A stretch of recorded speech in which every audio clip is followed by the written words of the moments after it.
Hiyo Gamers, do you know everything about Dendro reactions?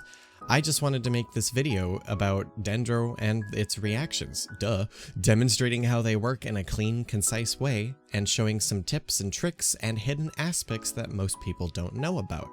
I apologize if there are different video qualities in this video because I was testing out different recording settings before I settled on one that I liked. So some clips may be lower quality than the rest, but the rest from my other videos here on out will be in a good quality. And these clips are taking place in the nice one-time combat domains, since Spiral Abyss right now isn't well suited for these demonstrations, as I was recording this. The new one just opened up, so deal with it. So let's get right into it, and I'm going to talk about the simplest one, burning. It actually has a lot more hidden factors than you think, but it is still the simplest reaction. Burning was changed to deal more damage and requires Dendro to be kept up because it has a lesser duration. That's why all the Dendro slimes nearly burn forever because they were afflicted by burning, and they have Dendro on them.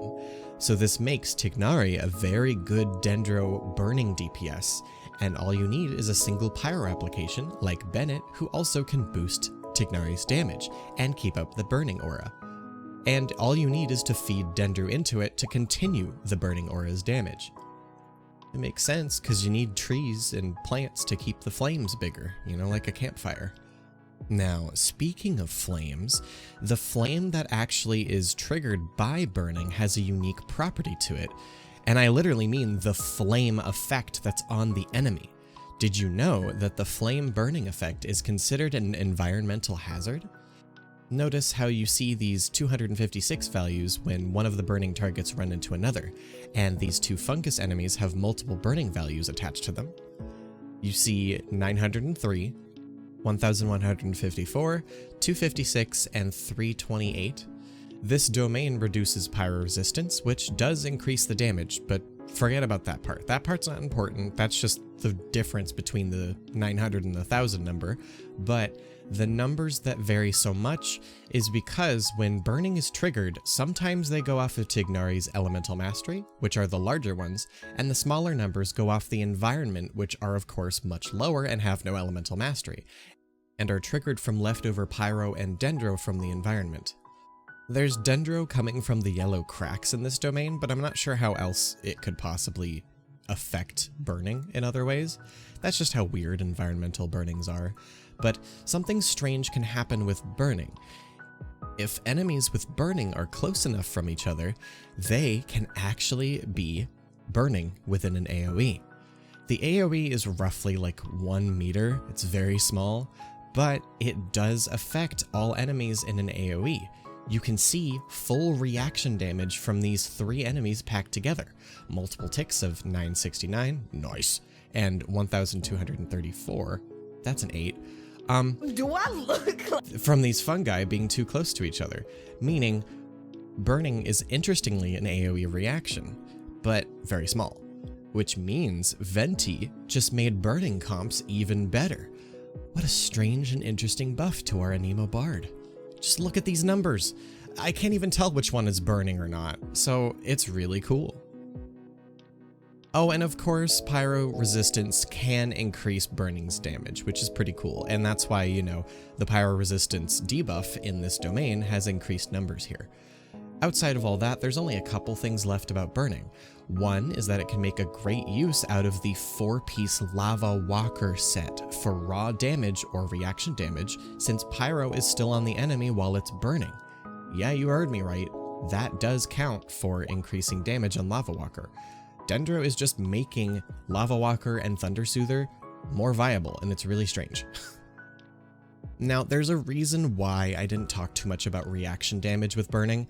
It's because it's not that good. I only recorded Vaporize with Yelan, and Melt does the same exact thing with cryo damage, but it just is not good because it consumes the full aura of pyro based on their own elemental application aura. So it's just a waste to use burning teams to set up a Vaporize or Melt. You just need a regular pyro like Bennett. You don't need anything else. You don't need a Dendro unless you somehow want a really weird like Dendro resonance team, which is a waste because you wouldn't get a viridescent Anemo character. So really, it is a waste to use burning for vaporize and melt teams, which is unfortunate, but that's just the truth. Oh, it doesn't matter that much with burning, but remember the magic phrase? The last character triggers reactions. That's right, LCTR. So either Pyro characters or Dendro characters can trigger burning based on their elemental mastery. However, since Dendro is needed to apply to burning to keep it up, Dendro actually lasts longer with more ticks, from 6 to 8. I counted this and also used other sources to find this out. But, you know, Dendro needs to be upkept, so you would rather have the elemental mastery on your Dendro character anyway. So realistically, that's who you want to trigger reactions. So that's burning. Next, I'll focus on Hydro plus Dendro, which is Bloom, and its sub-reactions. I'll go one by one unless multiple types have shared properties. I'll start with the Bloom Dendro cores themselves. They explode and deal Dendro damage to the player character, but at a much lower value. But this damage can also trigger the 4-piece Vermilion set, since Hiyo needs to find another use for this useless artifact set. But these cores explode when time runs out, which is about 6 seconds, and have a radius of 5 meters. But they can also be forcibly exploded when more blooms, more than 5, are created, by exploding the oldest one. And you can do some interesting things with high application characters by just focusing on Bloom. Oh, and what's also interesting is that there are different aura values when Bloom is triggered. It's longer when Dendro is applied first and Hydro triggers the Bloom second, leaving Dendro still on the enemy. So, lower speed Hydro applicators like Kokomi, Mona, and Ayato's Burst are great Bloom triggers. I don't know the full values on who triggers first with, you know, like 0.5, whatever, so look that up on your own if you want to know. But Dendro applied first, low Hydro second, is usually the way to go for maximizing Bloom. Finally, since Bloom deals damage to you, you may not also know that all Bloom-related reactions deal damage to the player, even Hyperbloom. But it's very small and targets an area on the enemy, and so the AoE is really small, like 0.05 meters, where you wouldn't really get hit. So it's not really like that much of a deal, but know that Hyperbloom can hit you if you somehow have 200 HP and you have a really strong Hyperbloom. Just know that it can hit you if it targets an enemy's foot or body and you happen to get clipped by it.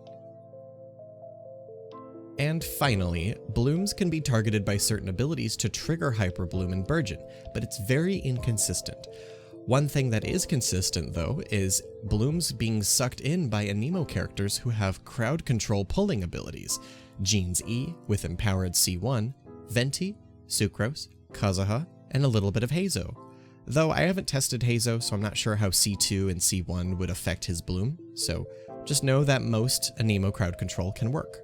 Oh, and I guess Traveler, but Now that's regular bloom, and now for the triple reaction or sub-reaction, Hyperbloom. As I mentioned before, Hyperbloom can actually damage players if they are near the initial hit from the enemy. I swear to Jeezums, I found this out on my own. I did not record this. I don't want to record this because it's very inconsistent, but it is absolutely something that happens. It's just very rare. But here's more relevant information. Did you know that both Hyperbloom and Burgeon have a trigger cap? They have a trigger cap of 2 that trigger and deal damage to an enemy. You may see them get triggered, but not do anything, and the blooms disappear. So be careful because you can only have a maximum of 2 triggers for both Hyperbloom and Burgeon. That's why you should be controlled with your application of Electro and Pyro. The good news is, even if you do trigger more than 2, you can still have greater AoE with Burgeon, and you could get lucky with Hyperblooms triggering and hitting multiple enemies instead of just the same one. But it still wastes the Dendro cores from Bloom, so be careful. Finishing up with Hyperbloom, who deals the highest reaction damage if you stack Elemental Mastery on them? Kuki Shinobu. I mean the last character. She's great. Have I ever mentioned how much I love Kuki Shinobu? If you join me on my streams at twitch.tv/oddster, you'd know that I am the CEO of Kuki Shinobu. I don't make videos on it because it's kind of annoying, but anyway. Yes, so the Electro character is the one that focuses on the Hyperbloom damage. Even though it deals Dendro damage, the Electro character is really strong when doing this. So stack EM on them. Moving on to Burgeon real quick. As I mentioned before, Burgeon's trigger caps at 2 explosions, but this can be used to generate more AoE and hit more enemies around them. And this can be wasted more often than not, so be careful in general cases. The neat thing that you can do is use a unique team that's sort of vaporize based with a pyro DPS triggering the Burgeon while they vaporize and trigger Bloom through other outside hydro application, meaning their 4-piece Crimson Witch is in great effect, using its bonus to vaporize and to Dendro related reactions. Just be sure that your hydro application is high and of course off field, while your Dendro application is low so you don't trigger burning too often. And then of course your pyro DPS needs to be middle or low in between the Dendro and hydro applications to deal the most damage for Vaporize and Burgeon.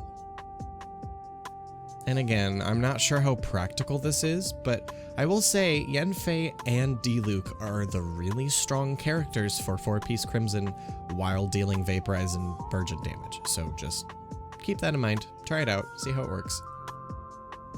Now finally, before we move on, who deals the triggering damage for Burgeon with Elemental Mastery, and what type of damage is it?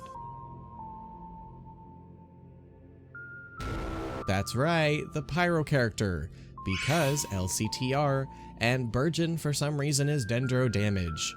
Yes, I was trying to confuse you by mentioning Pyro character, but it's Dendro damage, so just be aware of that. Anywho, let's move on, and to the crazy reaction that's very simple but has a lot of hidden things about it.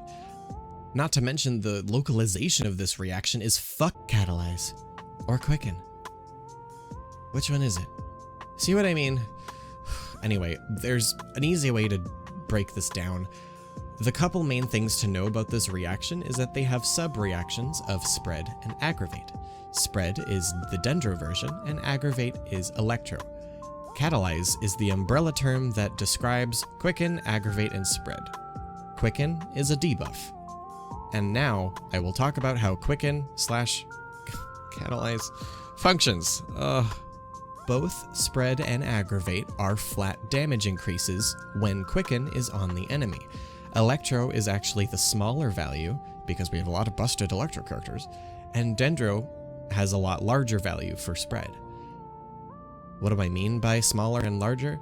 Well, if you think about these values here, and you think about Elemental Mastery boosting that threshold a little bit further, and it's just a flat number of damage added on top of the damage that you've already dealt. Well, I mean, it's already dealt at the same moment, so that's what I mean. It's not an extra hit of damage, it could technically be, but it's added damage to your damage on top of that when you hit an enemy with Quicken. I know this one is annoying, but bear with me, okay? Let's start from the very beginning. Catalyze is the umbrella term that describes this reaction as a whole. Everything in it is Catalyze. Quicken is the reaction that triggers a debuff when Electro and Dendro are hitting an enemy. This debuff amplifies the Electro and Dendro damage by that value I mentioned before. Electro being Aggravate, Dendro being Spread. Got it? Then, once you deal Electro or Dendro damage within that window, you deal increased damage in those elements, but with an internal cooldown on the attack type that triggered it. The duration of Quicken is based on both the applications on the enemy, so if one falls off, then Quicken is no longer active, no longer buffing Dendro or Electro. The duration is really hard to gauge, but notice that you can see this one ending in about 10 seconds, so the Dendro falling off is where the Quicken duration is ending. But there's a very unique thing that you can see here about Crystallize, or rather Geo, and a Nemo going into this equation, but just be careful of using Geo and Anemo characters in your Catalyze teams. Use them in a controlled manner. It's unfortunate, but you may not use, those characters at their full potential because they might ruin the quicken duration. But one thing I am sure about Catalyze is that if you apply Hydro or Pyro, you trigger other reactions and break the quicken aura. So basically, don't do other reactions that require those elements while focusing on Catalyze, period. Some final things to say about Catalyze is some things that you may not know. Is that attack buffs do not increase the damage granted by Elemental Mastery based on spread and aggravate. It does increase your output, which adds on top of it with your Elemental Mastery, but Elemental Mastery is the only thing that increases this value. However, there are other ways to increase both the Elemental Mastery added damage and your output. Remember that the Elemental Mastery damage is flat, added damage on top. So, resistance shreds and other similar debuffs can actually increase both your output and the Elemental Mastery flat damage. Does that kind of make sense? I think it makes sense. So, added damage to yourself means that it doesn't increase the Elemental Mastery damage. That's only Elemental Mastery. However, debuffs can increase that flat damage by a certain % of that resistance shred. Does that make sense? I don't know. I think it makes sense. If it doesn't make sense for you, just think of it as fact, because it is confirmed fact by my findings and through looking at other resources, okay? So remember that resistance shreds are king in terms of this meta damage right here.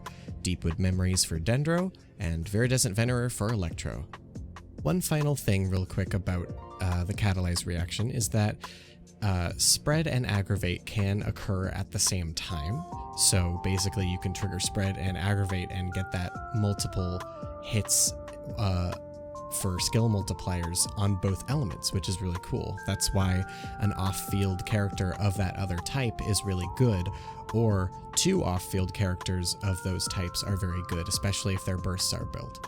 Now this leads me into a second little point that I want to talk about, is that if you have two Electro characters or two Dendro characters and one of them's your main DPS and the other is a support, you gotta be aware that the support may accidentally trigger some of the spreads or aggravates.